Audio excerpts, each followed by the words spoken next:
And can you talk to him in Mandarin and tell him not to move, and the needle will not hurt in Mandarin.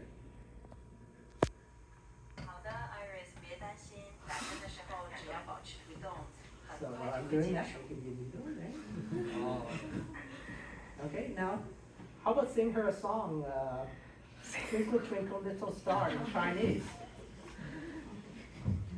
Sure, I can do that. Here we go.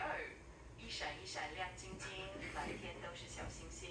Hopefully that brings a little smile. No, that didn't sound like it.